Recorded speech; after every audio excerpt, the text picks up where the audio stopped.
Hi, everyone, and thanks for joining this evening. My name is Judith Rolls, and I'm the Senior Associate Director for the Alumni and Family Engagement Office at Davidson College. I'm joined by my colleague Adam Barton, our Digital Events Manager, and Anna Watson, our Digital Events Fellow. We're thrilled to welcome each of you tonight to this back to school class featuring Andy McNamara, Davidson Class of 1996. In a moment, we'll turn the program over to Andy for further introductions. But before we do, I just want to share a few quick announcements. First, all participants have been muted. Please remain muted throughout the event so we can hear the presenter. If you're comfortable with it and have not already changed your Zoom name to your first and last name, you're encouraged to do so now. You can rename yourself by clicking the Participants button at the bottom of the screen, hovering your mouse over your name, and then clicking the More or the ellipsis or three dots button. If you have a Davidson class here, feel free to add that as well. If you have questions, if you have questions for the presenter, please share using the chat feature at the bottom of your screen. If you don't see the chat button, you may need to click the More button first. The presenter will do their best to answer as many questions as possible.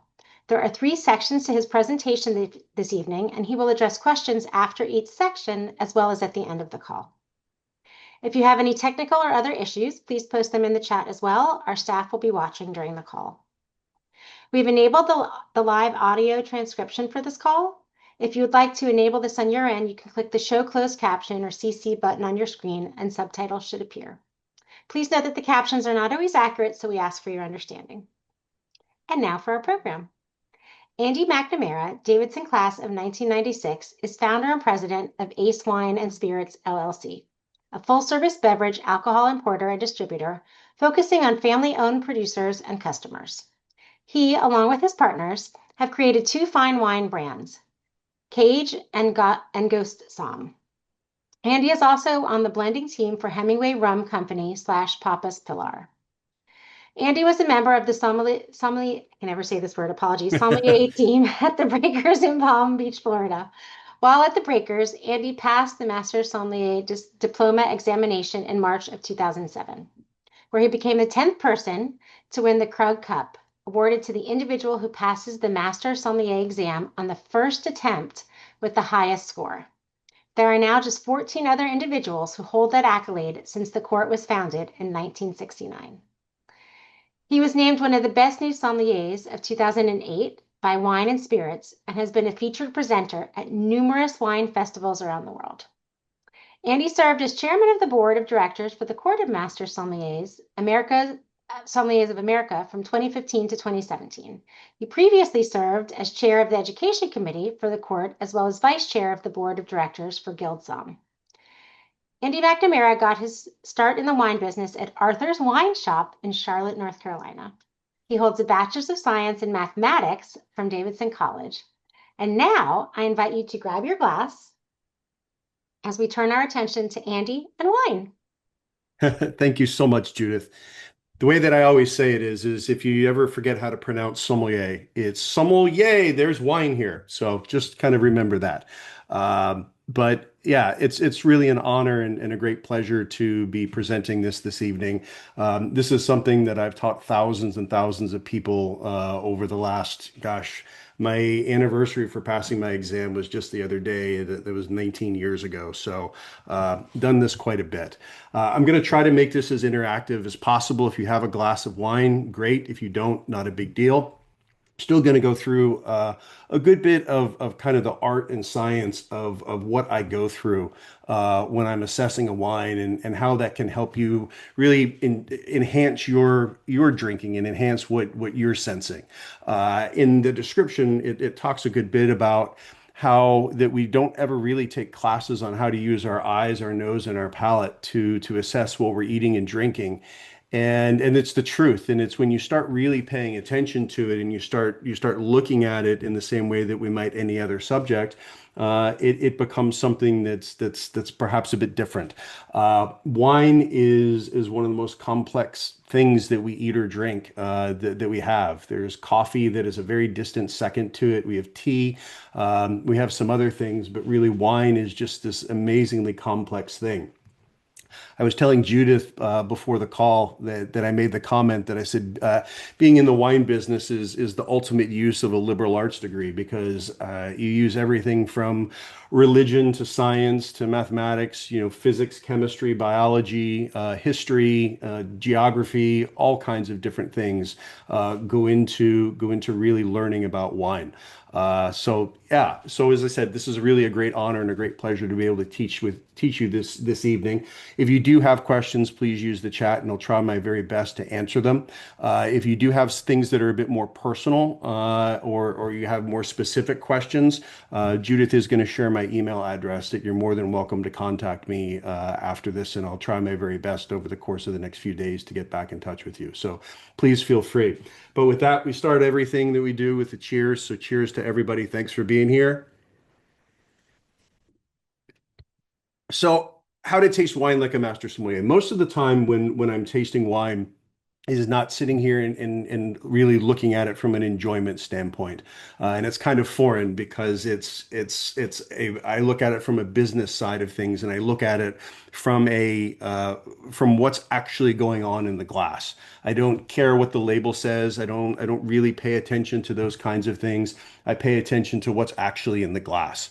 And so as I go through this presentation, we kind of look at it in a couple different ways.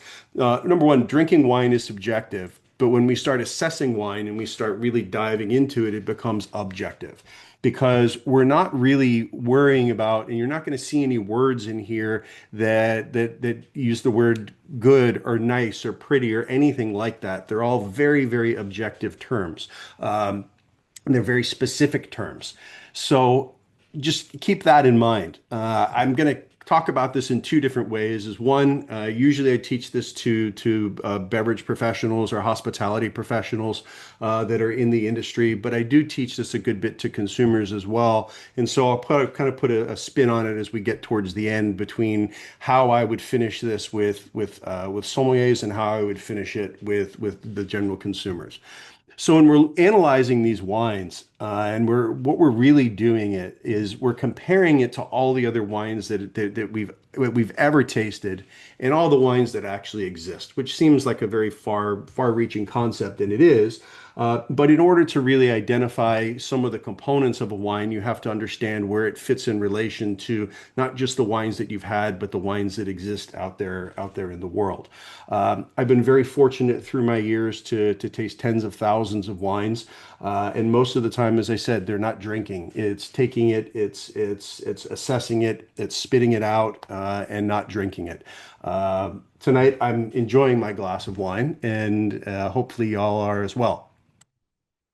So we use three senses when we assess wine: sight, smell, and taste. What's going on in the glass that can give us some visual clues about wine's age, about where it might be from, about the type of grape varietal that it might be, and really get an idea about why it exists and why it is that way. Then we want to smell the wine, and smelling the wine to me is the most important part of all of it. Tasting is what gets everybody excited, and you'll see as I put my slide up here about tasting that's the fun part, because it's great to look at it, it's great to smell it, but usually when you put a glass of wine in front of somebody, all they really want to do is drink it. So, but to me, smell is the most important piece because depending on who you ask and depending on what study you read this week, we can taste anywhere between 5 and 6 different things, if not a little bit more. They think we can taste in 3D now from all the things that I've read, so multiple dimensions on your palate. But it's really sweet, sour, salty, bitter, and umami are the main, savory are the main things that we taste. And again, depending on the study that you really read, we can smell anywhere in the neighborhood of 1 to 3 million different things. And the fun part is what you taste is not what you smell, and what you smell is not what you taste. And so tasting kind of brings the smell and the palate and what goes on in your palate together into one cohesive thing.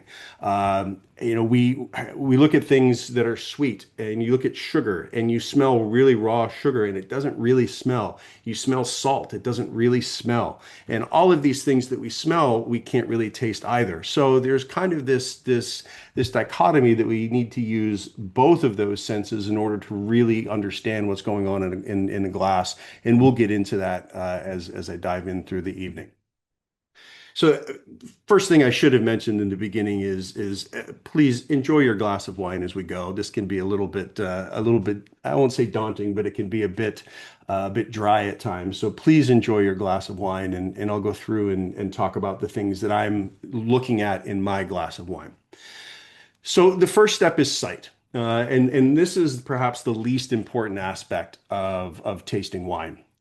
Because depending on the temperature outside, depending on the temperature of the wine, depending on the pressure, depending on how clean your glass is, different things in the wine can vary just based on that. That doesn't really have anything to do with the wine itself.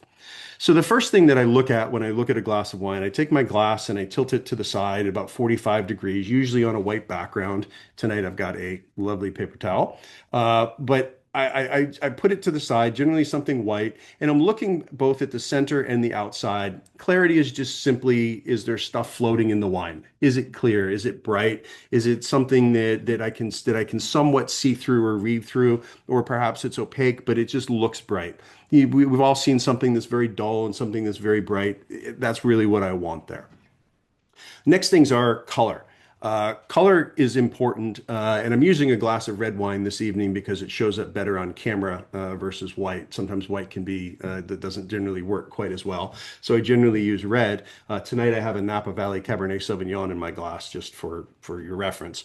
So I'm looking at the color, and I'm looking at how the color changes from the inside, from the center of the glass to the outside of the glass. That gives me a couple different clues.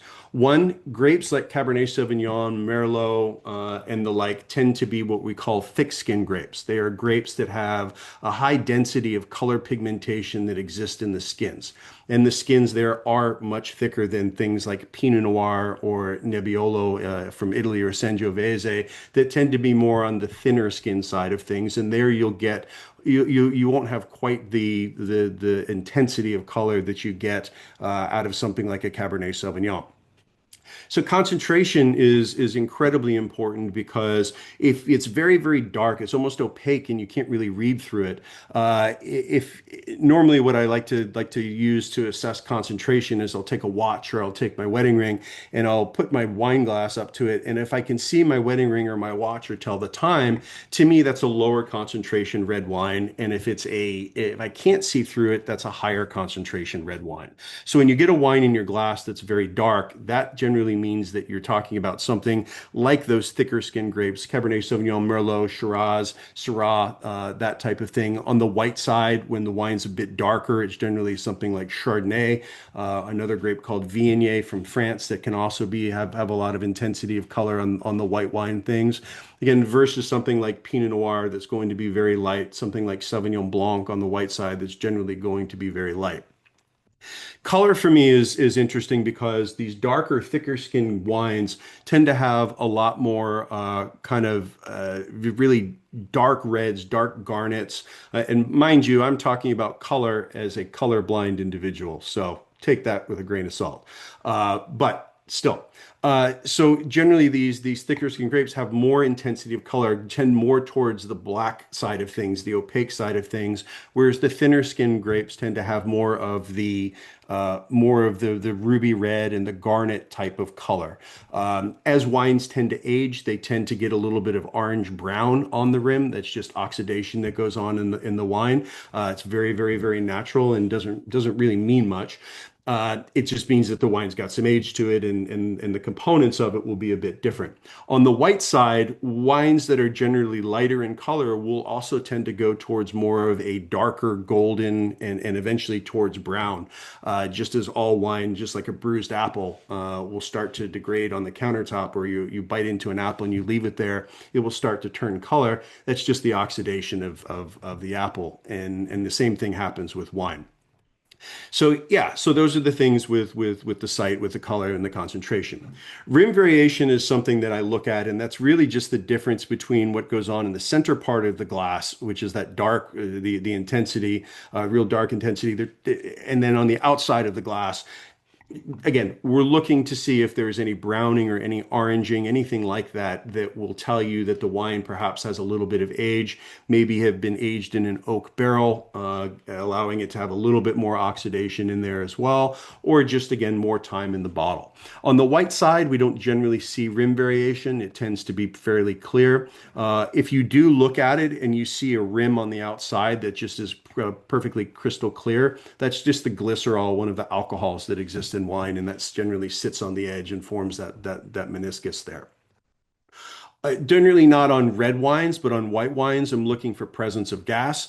Some of you may have screw cap wine that you've opened this evening, especially on the white side when they're a little bit younger. There can be a little bit of carbon dioxide that had been dissolved in the wine that is just part of the natural fermentation process, and that just stays in there a little bit. Generally, that's the sign of a very youthful, very young wine, or a wine, something like there's some wines from Portugal called Vinho Verde that tend to be bottled right after fermentation, and that will keep some of that gas in there as well. And they're just a little bit, they're not even fizzy. There's just a little bit of gas.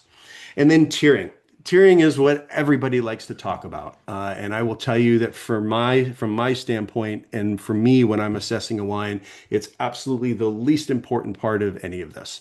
Anything that we're going to talk about, tiering just doesn't, frankly, just doesn't really matter. Tiering is when if you swirl your glass, and you should swirl your glass, or if you're not real comfortable doing that, just take your glass and roll it. You'll see a band form, and in that band is all of the components of wine, and wine being, let's call it 15% other stuff and 85%. Sorry, yeah, 15% alcohol, 85% other stuff. The alcohol acts kind of like oil. It's like oil in water, where the alcohol prevents the water molecules from wanting to come together and wanting to run down the side of the glass. So the general thought is that when you have this tiering, that if the tiering takes a long time for it to come down, or forms these long, thick legs, if you will, what a lot of people refer to it as, it just means that there's a lot of alcohol in there preventing the water from coming down, because when the water does come down, combined with the coloring and all those on the other components of wine, that it takes a bit longer for it to do that. It's a really interesting thing when you think about it. Alcohol evaporates faster than water. And that's the sole reason for it.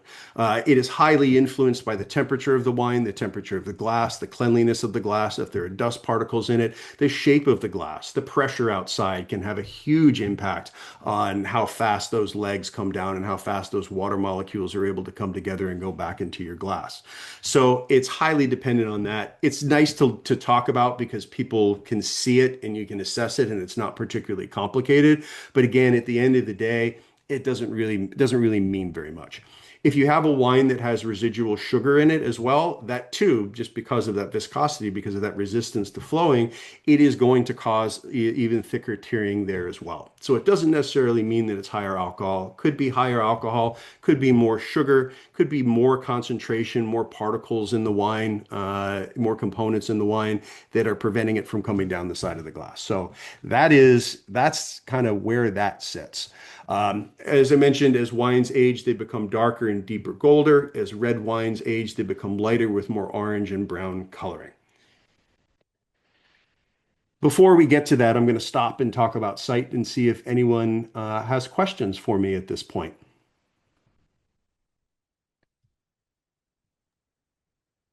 If you do, please use the chat.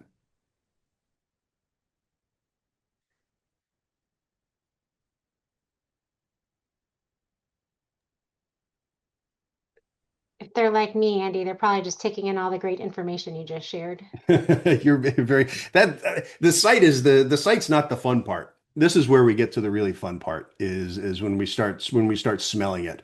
Again, to me, this is absolutely the most important piece of assessing a wine, because so much goes on in our sinuses. Our noses are really amazing, amazing things. That it's every few hours your sensitivity switches from one nostril to the other, and it just migrates back and forth as you smell. It's pretty cool. So when I'm assessing, I'll generally take my wine, and I'm just going to do this first, and then I'll go through how I really do it. I'll generally focus on my right nostril, my left nostril, and then right back in the middle and see which one is the most sensitive at that particular point in time. And then I'll start focusing on that particular nostril. It's kind of interesting. So when you're smelling wine, mentioned before about the alcohol in the water, and that becomes incredibly important in all of this because as the alcohol evaporates, that's where all of these molecules and all of the things that smell are attached to and become concentrated in a glass. The reason we use glasses that tend to be tapered is that it concentrates the aromas and it concentrates that alcohol. If you have a wider bodied glass, that's going to concentrate it even more into the very top. So if you've got something that's got a bigger base to it, it will concentrate it even more as you get to the top. Conversely, if you have a glass that is a little bit more upright, that's not going to concentrate it quite as much. I tend to drink, and in my house, we tend to drink the every wine out of the same glass. We're not that picky. And so I don't pay attention to it that much. When I'm assessing wine for me, for my company, I taste out of the exact same glass. Red, white, sparkling, doesn't make any difference. It's always the exact same glass. Been doing it for a long time that way, just to keep everything as baseline as I possibly can. So with wine, if you stick your nose in the glass, here's what I always like to say is we tend to smell with one long, deep breath. I always like to look at it as how does a dog smell? Not how does a dog physically smell, but how does a dog use its sinuses? And a dog uses its sinuses in very short, quick bursts, and they can smell a lot more things than we can. They're highly more sensitive. So if you do it in quick, short bursts, you're actually going to get more concentration up into your nostrils and up into your sinus cavity than you otherwise would.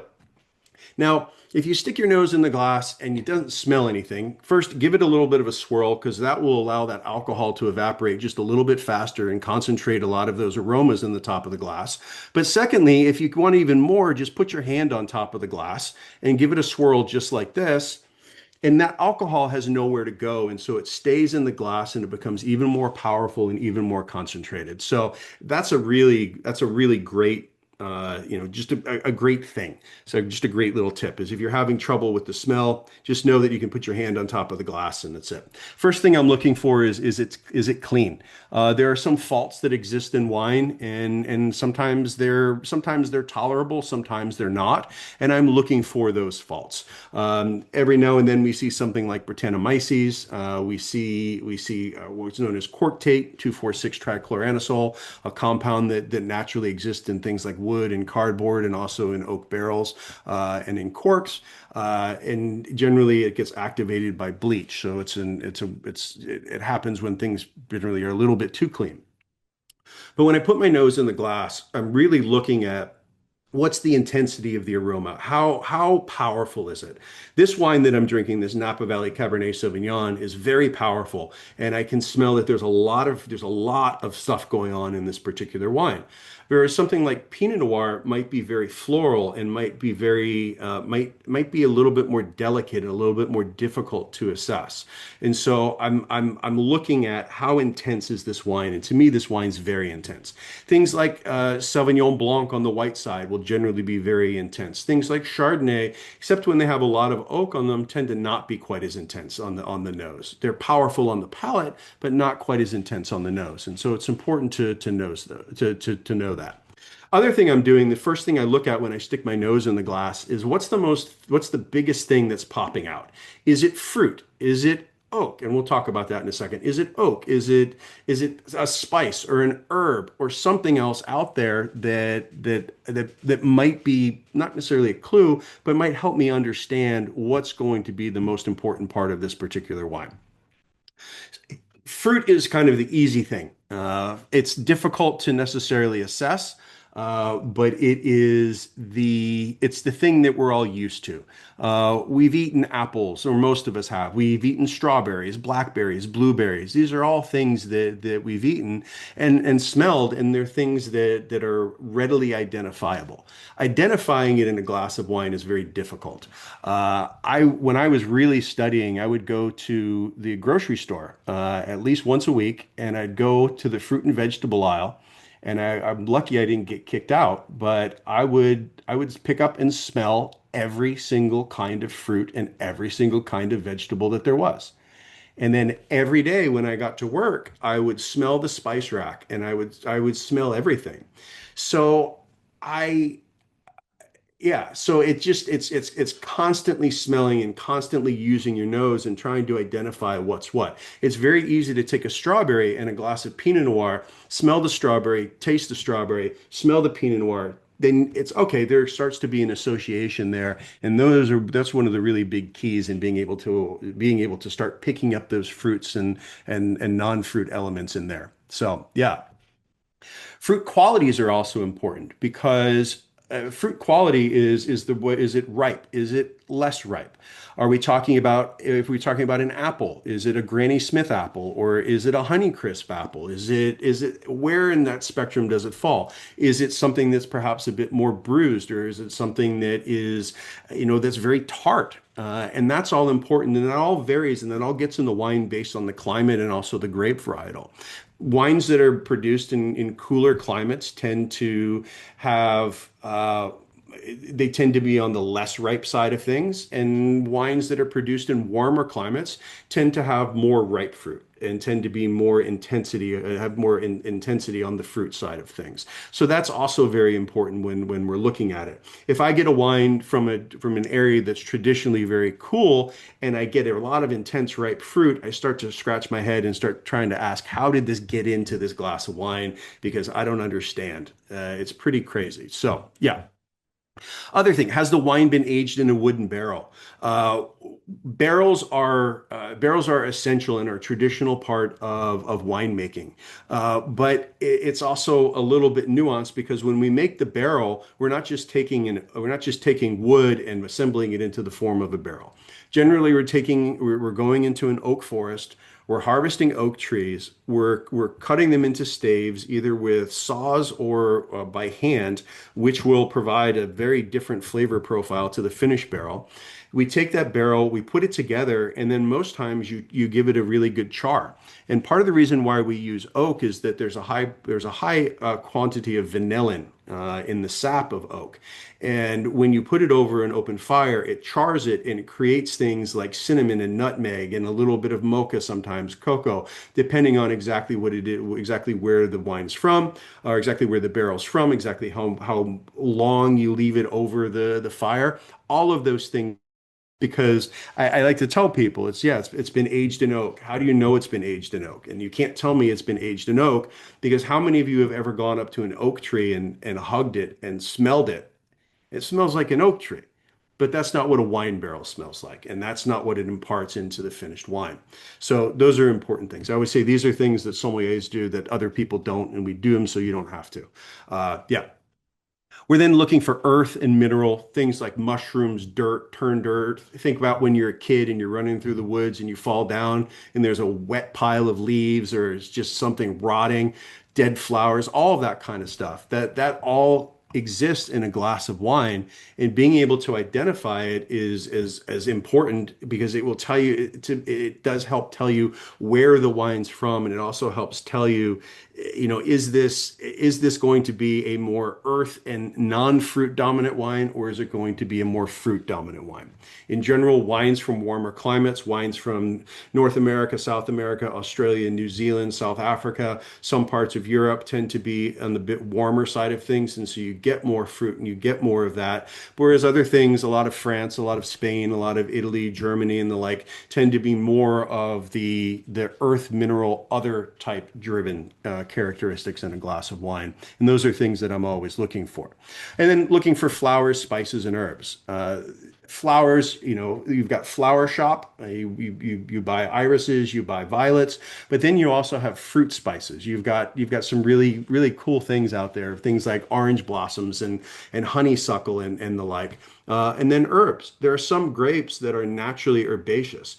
This glass of Cabernet Sauvignon that I have, for instance, is very naturally herbaceous. The grape itself is naturally herbaceous. Can be anything from eucalyptus and mint to anything like basil and tobacco. And that all exists in the wine. So pretty fun stuff there. For fruit character, I'm looking on the white wine side. I'm looking for apples and pears. So I'm looking for tree fruits, for pomaceous fruits. I'm looking for stone fruits, things like peach and nectarine. I'm looking for citrus, and then I'm looking for tropical fruits as well. And not all of these are necessarily going to be all that important. Apple pear, because malic acid is a dominant acid in wine, and so you tend to get a lot of malic acid out of apples and pears. Peach nectarine, very similar sort of thing there with different types of acids. Citrus, you get a lot of citric acid in wines, especially on the white wine side. So you tend to get things like lemon and lime and grapefruit and the like. And then tropical fruits as well, things like pineapple and such. Kind of a clue that I always like to tell people when I teach this is if you want to be real smart in front of your friends and you're not real confident in describing the wine, all white wine is going to have some form of apple or pear and citrus. A wine tasting and someone says, "What do you smell?" You're guaranteed to be right. If you say apple and lemon or apple and citrus, you're good to go. On the red wine side of things, one of the dominant acids there is acetic acid, which we find in cherries and breadfruits and black fruits. So things like strawberries, red cherries, blackberries, black currants, black plums, all of that really exists and really can, especially in warmer climates and heavier grapes, those are the types of flavors that you get. Sorry, that you get out of that. And then blue fruit, we find blue fruit where there's a lot of UV exposure, so high elevation, things like Argentina, we see a lot of it in Australia, sometimes in Washington State and California, you get a lot of sunshine and you tend to, especially in the mountains, and you tend to get a lot of blue fruit characteristics there. So as with the white wine where you're good to go with apple and citrus, on the red wine side, every red wine is going to have some form of cherry in it just because of that acetic acid component to red wine. So you're good to go on those. So if you learn nothing else today, there, take that. Take apple and citrus and take cherries, and you're good to go at describing wine, and you look like a pro. So there's that. Non-fruit characters, again, flowers, spices. You've got grape-derived versus barrel-derived spices. So you do have things like black pepper that naturally exist in grape varietals like Syrah and Shiraz. Herbs that I mentioned before, things like basil, eucalyptus, mint, that type of thing. And then on the earth mineral side of things, this a stoniness. If you've ever broken a piece of limestone or you've ever had a piece of flint, there's a smell associated with all of that, and it's yeah, it can find its way into a glass of wine, which is really pretty cool. There is this wonderful aroma wheel that my friend Madeline put together, who owns Wine Folly. You can find this on the internet. It's free use and gives you a lot of words because a lot of times what we find is that people struggle to come up with the right words to use to match with what they think they're smelling or they think that they're tasting. So you can find this on the internet, and it's really, really, really great because it gives you a lot of words, a lot of vocabulary to put to wine tasting that we're not really used to doing. So highly encourage you to use this and take a look at it. And yeah, and again, very, very, very useful on that. All right, before we get to tasting, I do see we have a couple questions. So, Yep. Judith, you want me to do this, or how do you want to do it? You can go ahead if you'd like. All right, so real quick, which type shape of wine glass do you use to taste? I use a very small, it's called a Riedel Riesling glass. It's just this little tiny glass. It's a lot smaller than this one that I'm using right now. This is what we drink out of. The other is what I taste out of. And I've been doing that ever since I started studying for my Master Sommelier exam. That's a glass I've tasted almost all of the wines I taste to really assess out of. So it's nothing special or nothing fancy, I assure you of that. The wine glass I have now is pretty fancy. It's called Zalto, which is a very thin, really high quality wine glass. And this is just the universal one.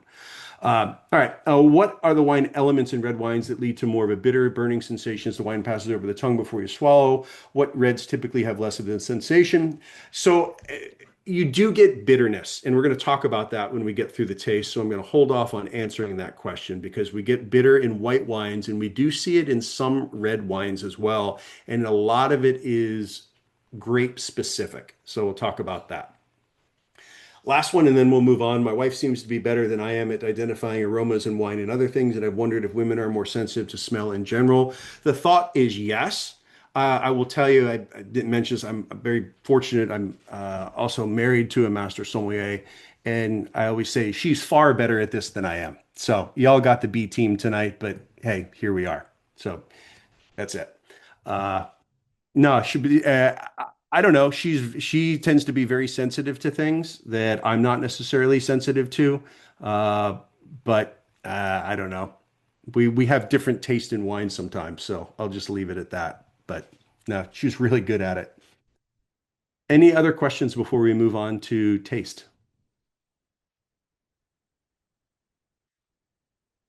Okay. So taste, the fun part. I always say this is the fun part because this is the interaction. The thing with wine is you can pick up a book and read all you want to about wine. And you can watch a YouTube video or you can watch this. Wine is experiential. Every person is different. Every person assesses it very differently, and how you assess it can be different than how the person next to you is assessing it. You might smell something different, or something might jump out of the glass in a different way versus what it does for someone else. So it's incredibly experiential, and it's something that you have to experience in order to really start understanding it, because I can tell you what the wine tastes like or what I think the wine tastes like, but until you experience it, you lose that knowledge, and so it's certainly something that you really have to dive into. I always like to say that I give the very best homework of anybody in the world, because if you want to be a better taster and you want to learn and assess more things in wine, you simply have to taste more wine. There's no other way to do it. It's just impossible to do it otherwise. So yeah. So when we taste, what we're looking for is, because so much of what we're tasting is actually what we're smelling just retronasally, we're looking for the same categories as what we smell. So we're looking for fruit characteristics. We're looking for non-fruit characteristics. We're looking for spices and herbs and flowers and all of those particular things. But we're also looking to see what's different, because sometimes wines might appear ripe and expressive on the nose, and the second you get them on the palate, they start to lose some of that and they start to become less expressive, or something that wasn't dominant on the nose will become dominant on the palate. And it's important to understand that, that in general, wines that come from Europe tend to be more of they can be fruity and they can be fruit dominant on when you smell them, but when you get them on the palate, in general, it's very rare that they're anything other than more herbaceous and more tart, and that type of flavor versus what you got on the nose. And on the red wine side of things, that's often very true as well, that it can sometimes be difficult to taste that earth and to taste mushrooms and those types of things, or smell those things, sorry. But when you get it on your palate, you tend to be able to taste them, and you tend to be able to feel it and assess it and understand it in a very different way. So we're confirming and then we're identifying what's different in the wine. And to me, the wine that I'm drinking from Napa, it didn't really change all that much. There's a little bit of oak astringency. There's a little bit of bitterness to it, but I like it. To me, it's an important key to this wine. But I also know where it comes from. But there is just a little bit there. To me, the most important part of tasting is assessing the structure, and it's not anything this is where we start to get a little bit more geeky, and I start to get a little bit more technical, rather than just, this is fun. This is all right, now I'm assessing particular components of a wine that aren't, they're just not, I don't know. Again, very, very objective, and not generally things that we look at when we're tasting wine. So structure is important because it will tell you a lot of things. It'll tell you things about the ageability of a wine. It will tell you things about the age of the wine. It will tell you, yeah, how it's been stored. It will tell you a lot of those particular things. In white wines, I generally look at bitterness as a dominant thing. Because there are wines that are extremely bitter, and then there are wines that have no bitterness to them whatsoever. Bitter grape varieties, fairly bitter grape varieties, tend to be things like Pinot Grigio, Pinot Gris, if you will, Viognier out of France. They tend to be very bitter. Torrontés out of Argentina and South America. There tends to be a lot of just bitterness to them, and they kind of pucker the back part of your tongue a little bit. We're also looking for sweetness. Is there residual sugar on the wine? And I always like to tell people this: it's if you're trying to decide whether a wine is sweet or whether a wine is dry or whether a wine is simply fruity, it's the old adage when you were a kid, you didn't want to eat your lima beans, and there's no dog there to give the lima beans to. So you got to eat the lima beans. Well, what do? You eat the lima beans and you hold your nose. Well, at that point, all you're doing is you're just tasting the lima beans. You're no longer using your retronasal abilities, and you're just simply using what's on your palate. And so, if it doesn't hit any of those five things, you're not really smelling. You're not getting the flavor. You're not getting any of that kind of stuff. Same thing with the structure, with the sweetness. If you taste a wine and you hold your nose and you taste some sweetness on the tip of your tongue, that wine has residual sugar to it. If you don't, that wine is just simply fruity. And it's very easy to confuse those two things. So if you have that question, just hold your nose and there you go, because we see a lot of people that do confuse sweetness with fruitiness. There are very few truly sweet wines that are out there unless you go really searching for them. There's certainly more today than there have been. There's a lot of sweet red wines out there that have been marketed that way. There's some old traditional wines from Germany and Austria and the like that have some significant sweetness to it. There are dessert wines that are made to be that way for sure. But in general, most everything else, and especially red wines, about 99% of all red wines are in a category that you cannot assess sugar. As humans, we start to be able to assess sugar when it hits about 6 grams per liter, which is fairly high. Most wines are going to be in the 0 to 1 gram per liter, and so we can't really assess it. And then you have the presence of acidity, and you also have tannin in a glass of wine. Sometimes you have tannin on the red side, where that too masks your ability to truly assess the sweetness level of a wine. Tannin is people who drink red wine tend to focus a lot on tannin because tannin is tactile and you can feel it. And I'm not going to say we all have, but if you really want to understand what tannin is, take a bag of tea, and not rooibos or anything like that, but black tea. Leave it in the water and start tasting it after 2 minutes, and taste it every minute until you get to 10. And after about 6 minutes, that's why that tea is going to be so bitter, because tea has a tremendous amount of tannin in it. Okay, so if you want to really figure out where your tannin threshold is, look at tea first. Generally, wines that have thicker skins and are more intense in color, like Cabernet Sauvignon, like Shiraz, Syrah, if you will, are going to have a lot more tannin to them just because their skins are thicker and the tannin is in those grape skins. Versus things like Pinot Noir and Sangiovese, where the skins are much thicker, there's less prevalence of tannin in those, and it doesn't come across as much. So they tend to not be quite as tannic. So lighter bodied wines tend to be less tannic. Fuller bodied wines tend to be more tannic. The thing I've learned about wine is that with every comment that's made, there's a giant flashing asterisk, because there's plenty of things out there that go against the exact thing that I just said. Nebbiolo from northwestern Italy is a very light colored wine, but it is super intense in alcohol, super intense in tannin, super intense of acidity, and you would never know it just by looking at it. So it's pretty remarkable stuff there. But tannin's really important. You generally can feel it on your teeth. We do get a little bit of tannin out of oak barrels as well. So there was a question before about bitterness. Bitterness can sometimes come from tannin, and if a wine has a tremendous amount of oak on it, it will come across as bitter. There are grape varietals like Grenache specifically that are very bitter when they don't get properly ripe. So sometimes it's a mixture of either of those things, but I can't necessarily tell where the bitterness comes from for what you were referencing in your question, but it can come from a number of different spots. There's not really anything that I can tell you that will go beyond try more varietals and try different things, and that will help you figure out which you like and which you don't like. So in both wines, we have acids. I mentioned before that there's acid in both white and red wine. It's one of the key components. There are six main acids that exist in wine. There are many more than that, but there are six main ones.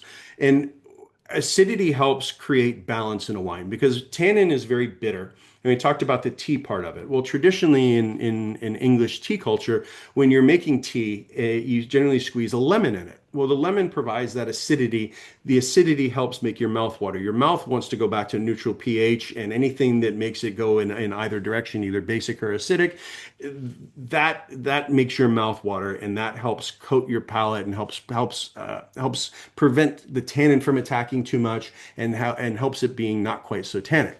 Same thing with alcohol. Alcohol can have a sweetness component to it just because there's a number of different alcohols that exist in wine, and some of them like glycerol do have a sweetness element of them as well. After all, the alcohol in wine is derived from sugar, so you're going to have an element of that. But traditionally, when you make that tea, you also put in a little bit of honey, and that's where kind of the sweetness, tannin, acidity comes in.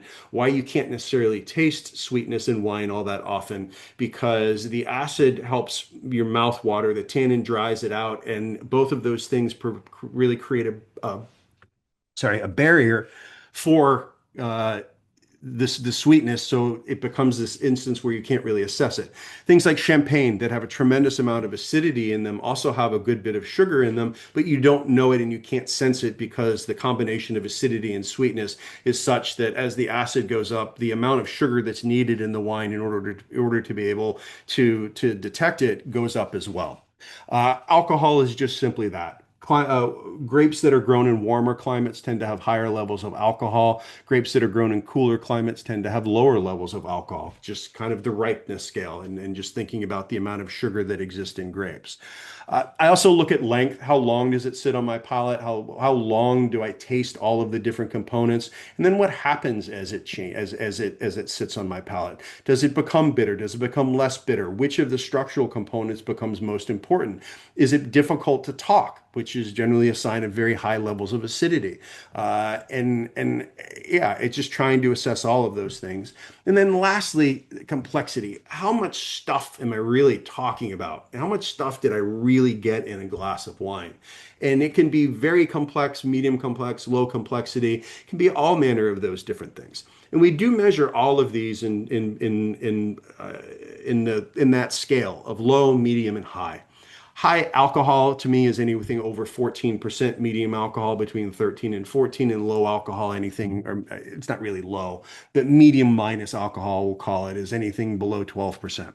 So you've got these different scales, and for me, being able to assess it in a glass of wine, I don't care what the label says. I want to assess it myself and see where the alcohol falls. Can do it a couple different ways. One, you just taste it, you swallow a little bit. If there's high levels of alcohol, it will burn your esophagus just a tiny little bit.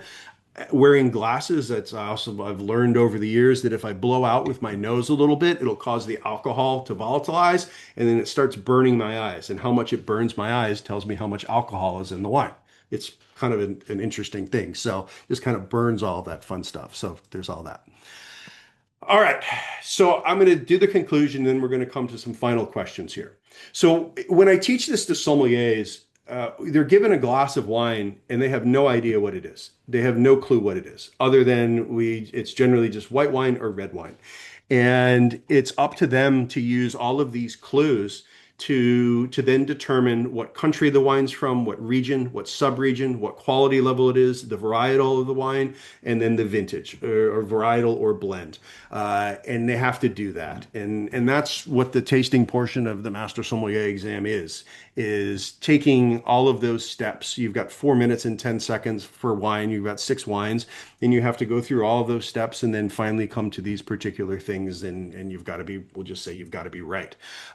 So the system that I have briefly gone through this evening is something that to me is tried and true. I don't feel like I have a gifted palate or a gifted nose. I've certainly spent many, many, many thousands of hours studying this and tasting. and using this process. So it does help. To me, the biggest thing for consumers is not any of that stuff. Sorry, I advanced it twice. It's more of a using all of the things that you assess in that glass of wine, from the fruit to what's dominant to what's not dominant, to determine not just do I like it, but why do I like it? Or why do I not like it? Is the wine bitter? Is it sweet? Is it too fruity? Is it too dry? Is it too this? Is it too that? Is it too any of those particular things? So to me, it's about the why, and the more why that you have, the better your drinking experiences are going to be. Just because there's I'm very fortunate. There are thousands and tens of thousands of different wines in the world. And if there were only two, if there was a white and a red, I wouldn't have a job and it'd be pretty boring. Yeah, determining what you like and why, and having an idea of, hey, I don't like this because it was too fruity, or I like this because of this, will help guide you if you're interested in broadening out what it is that you're drinking. There are so many different really cool grapes out there right now. And we're so fortunate. Um, as part of my job, I have to, and I get to travel a great deal, and spend a lot of time in places that don't have the access to the different kinds of wines that we have here. So I encourage you to be curious and be adventurous when it comes to finding wine, because it's there's a lot out there. People ask my wife and I all the time, "What's your favorite wine?" And my answer is always the next one. So, with that, I'll go to questions, and if anyone has additional ones, please put them in the chat. But Judith, anything specific you want me to answer? Absolutely. And again, thank you. And before we dig in, are you sure you didn't get a degree in some kind of science from Davidson? I took like chemistry, and I firmly believe that all the science you need to know about wine you learned in or before the seventh grade. It's things like if you have a wine that's chilled down, the alcohol and the molecules move a lot more slowly. And so the alcohol doesn't evaporate as fast. And so it's going to be a good bit more muted. Whereas if it's warmer, the alcohol is going to evaporate a lot faster. Where if you're drinking a high alcohol wine and it's at 80 degrees, it's going to taste a lot more alcoholic and smell a lot more alcoholic than it is if that bottle is 65 degrees. So all of these things, but we learned that in physical science in grade school. So it's yeah. Amazing, just amazing. Well, yeah, we have a lot of questions in the chat, so let me see what I can sort out here. Someone asks, what are some unusual wine regions or varieties you're particularly excited about? So I had a meeting yesterday, and some of it it's on my wife and I's bucket list to go. But I had a meeting with a producer in Croatia yesterday, and there's a lot of indigenous varietals to that area. If anybody likes to drink Zinfandel, in general, it's thought that grape originates from that general kind of Croatia, Bosnia Herzegovina, that general spot is Plavic Mali. But there are a lot of great wines out of there. There's some really fun things coming out of Hungary as well. There's a very dry white grape called Ferment that is just super easy and clean and comes in at lower alcohol levels, and it's just awesome. And then we particularly love northern Spain. I've been in the business now for 24 years. And ever since I first got in, and I always thought Spain is just this amazing, inexpensive value. Well, here, 26 years later, Spain is still this amazing, inexpensive value. And especially the north coast of Spain, in anywhere from far west in Rias Baixas with Albarino, all the way through the far north with up into San Sebastian and that area with those wines. They're just great, light, easy, clean, bright, just awesome stuff. And then Australia. Australia has kind of had went out of favor, 25 years ago. But if you look at the small family-owned wineries out of there, they're producing some of the world's best wine. You just got to go searching for them. Yeah. Amazing. Um, William asks, there's a fair amount of chatter about wine that is engineered to sell to the average consumer, added sugar or other additives that overwhelm the grapes. Are there tells that expose an offering as a chemistry experiment? Great question. Not really, although it's one of those. If it smells like a duck and tastes like a duck, it's probably not a goose. And if it looks and smells too good to be true, if it's a less expensive bottle of wine and it's too dark and it's too powerful and it's too this and it's too that, I always like to say this. Wine is a I'm not going to say it's a luxury item because it's not. That's exactly the opposite of what I believe. Wine is we all want it to be romantic, and when you look at the business of it, it's a business, and we can't forget that. And sometimes things don't necessarily go perfect. There are a lot of places in the world where you're allowed to manipulate the wine. Great. I'm all in favor of it. It's when you start doing other things that I start getting a little, yeah, I just don't like it. You can add color. You can use reverse osmosis to hyper concentrate it or remove alcohol. You can do all kinds of things with wine. You add tartaric acid to increase the acid levels. You add sugar during fermentation to increase alcohol levels. Yeah, all these things exist, and there's yeah, when you look at the business side of it, it's less romantic and more of a yeah, yeah, there's a lot of that goes on out there. Let's just say that. Understood. Yeah. Allison asks, how do you translate the basics of wine tasting, so what you've been talking about, to pairing wine with food? Great question. So I'll give you I sometimes have a slide that goes through that. I'll give you the real kind of the real quick version of it. There's an adage that what grows together goes together. So if you like Sauvignon Blanc or you like Sancerre, which is super popular right now, there's a lot of green grass that grows in and around Sancerre that goats love. And if you drink a glass of Sancerre and you eat, Crottin de Chevignon or a cheese like that or Chev, the wine they taste the same. There's a similar vein that runs through both of them. There's a grassy herbaceousness that runs through both of those wines. So that really helps. If if you're drinking a Chianti and you're gonna have pasta or pizza, great. They're going to match really well. So you're matching like flavors because a lot of those flavors in the wine are the same flavors that are in the food. The thing that you want to be aware of is that whatever is heaviest is always going to win. And it's not generally the protein or it's not kind of the main part of the meal that is the thing that you want to pair. What you want to pair is the sauce and you want to pair the accompaniments to it. If you have a steak and you have asparagus and you've got a béarnaise sauce and you've got something like that, what's going to win? It's going to be the béarnaise sauce. And it's not necessarily the steak, but you want to have those you want to dive into both of those particular things. So yeah, the easiest thing is that, but you want to match weight. So if you've got a big heavy steak, you want a big heavy wine. If you've got a very light delicate piece of fish, you probably want a light delicate wine, and that's the easiest way to do it. Things if you're eating lots of vegetables, something that has some herbaceous quality to it, like Sauvignon Blanc, is great with those particular types of things. But then there's the preparation. If you grill it, it's going to give a more of a dark char flavor that you might want something a little bit heavier. So it's a lot of it is the preparation, and a lot of it is looking at it that way. But in general, you want to match weight with weight. And at the end of the day, if you have a wine that has more acidity to it than the food, then the wine's going to shine and the food's going to shine. So those are the quick tips. Wonderful. We have way more questions than we're going to get to. I've got about one or two more. And then again, folks, we're going to share Andy's information for you to follow up with him. I have a question. How close is the correlation between flavor and aroma? So great question. I saw that come up. Very there. I mean, it's again, don't forget that what we're tasting isn't necessarily what we think we're tasting. What we're tasting is sweet, sour, salty, bitter, umami, and then maybe some flavor. They haven't.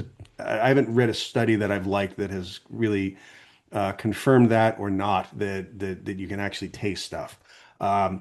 So a lot of what we're smelling or a lot of what we're tasting, what we think we're tasting is actually what we're smelling. I mean, I just tasted my glass of wine and I hold my nose and all I'm tasting is a little bit of bitterness from the tannin and I can feel the acidity and that's it. And I can feel a little bit of weight on my tongue.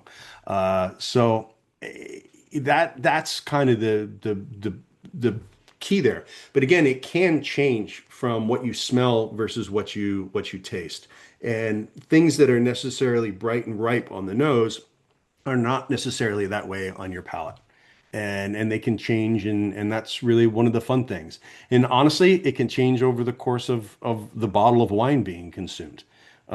So it's not a it's an organic thing. It's changing all the time. Wonderful. Great question. Well, as I said, we have lots of questions we won't get to. I'm going to ask one that I don't know if it's maybe from a friend or maybe even a roommate of yours. It is, what is your favorite second East experience at Davidson? And how did it help influence your decision to pursue a career in wine? Great question, Jason. So good to hear from you, man. Yeah, he and Rob Kosicki lived right next door Perfect. to Nick Callan and I on the Second East freshman year. Um, I don't know. I'll give the un-PC answer that drinking boxes of Franzia on Monday night my senior year were not necessarily the what led me to this. No, wine came about as a second career, and I'll say my father, who is on here, collected a lot of wine, and it was always kind of interesting to me. And while I was trying to figure out what I really wanted to do with the rest of my life, I got a job at Arthur's Wine Shop in Charlotte, North Carolina, and um, within weeks just caught the passion and the bug and started to just understand that there was almost this limitless subject that you couldn't possibly even begin to start to understand any of it. And it's is truly one of those, the more I know, the more I don't know. And it's always changing and it's always fascinating. And I can't imagine doing anything else. Uh, yeah, it's a great use of a liberal arts degree. I will say that. So Well, that just took us full circle. Thank you. I thought that would be a fun question to end on. yeah, And again, so many more we didn't get to in the chat. I'm so sorry about that. I want to honor our time. But again, we will send a follow-up email afterwards with Andy's contact information. And I want to thank Andy so much for taking the time. I mean, goodness, you led us in truly a very informative yet unique class. And I'm ready to go open my wine cabinet and check out some things.